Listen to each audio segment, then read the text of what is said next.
Good afternoon, everyone. By the way, my name is Miss Juliusly Abucay, a fourth-year BEd student from SNSU Clover Extension College. So today, I am going to reflect what I have learned in the pre-deployment orientation. The topics in pre-deployment orientation is all about delivery of experiential learning courses, which include demonstration teaching, class activities, classroom assessment, self-learning modules, and portfolio. Experiential learning courses give students an opportunity to apply what they have learned in the core and elective courses on real-world projects for sponsoring organizations within the low-risk environment of an academic endeavor. Experiential assignments give students a chance to learn by doing through recognizing strengths, learning from mistakes, and how to become more skillful learners.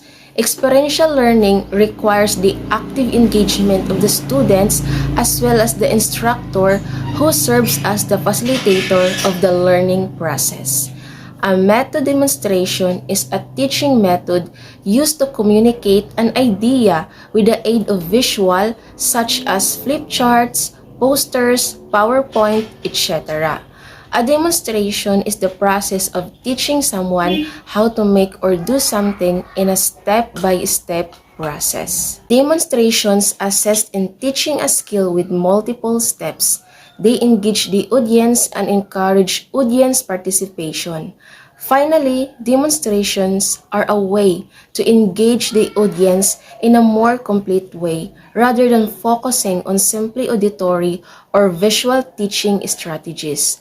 Classroom activities are activities done by students inside the class as part of applying or doing the practical part of the lesson after listening to the theoretical part, which is presented by the teacher. Importance of class activities: when students engage with each other in learning tasks, they remember material better and they figure out how to apply and extend new knowledge more effectively.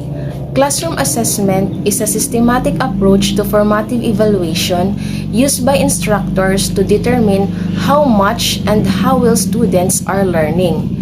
Classroom assessments are particularly important to improve student learning, especially when they comprise formative feedback and help students to understand their own learning strategies. Self-learning modules were the most adapted method of learning implemented by most public schools in the Philippines. It provides logic and guide pupils through the content, and with the parallel assessment given by the teacher. Learners who engage in self-study have the opportunity to enhance their learning experience and improve their study skills. The learning method encourages learners to go beyond what is available to them in their textbook and what is taught to them by their instructors.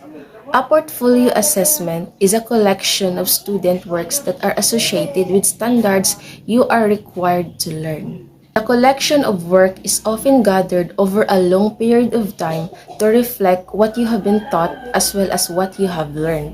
The primary purpose of an assessment portfolio is to document student learning on a specific curriculum outcomes. The items in the portfolio should be designed to elicit the knowledge and skill specified in the outcomes. Portfolio assessment enables students to reflect their real performance, to show their weak and strong domain, and to observe students' progress during the learning process and encourage students to take responsibilities for their own learning. My feelings and emotions towards the topic is happy and excited because the different speakers in our pre-deployment orientation will give a lot of advice, encourage us to do our best, and become a good role model to students and society. Experiential education teaches students to examine their actions and their thought process and even their emotional response. Pre-deployment prepares us for the workplace and help us make major life choices, improve our personal relationships, and address our emotional needs. When students participate in experiential education opportunities, They gain a better understanding of course material, a broader view of the world, and appreciation of community, insight into their own skills, interests, passions, and values. Experiential learning means to think critically and analyze emotional responses to experiential activities in the context of course content and the learning objectives of a particular course or curriculum. Experiential assignments give students a chance to learn by doing through recognizing strengths, learning from mistakes, and how to become more skillful learners. Experiential learning requires the active engagement of the students as well as the instructors who serve as the facilitator of the learning process. The list of readings that I learned from our resource speaker is demo teaching. Teaching isn't an easy job. It requires our full dedication, love, and compassion on the profession and the learners. Dedicated a sense that we, teachers soon, should have the ability to inspire students through approaches, actions, and even through lessons and activities that students were engaged. Teachers cannot teach what they do not know, and in teaching, things that should be taught must be good, true, and correct. So, that would be all from my reflection in pre-deployment orientation.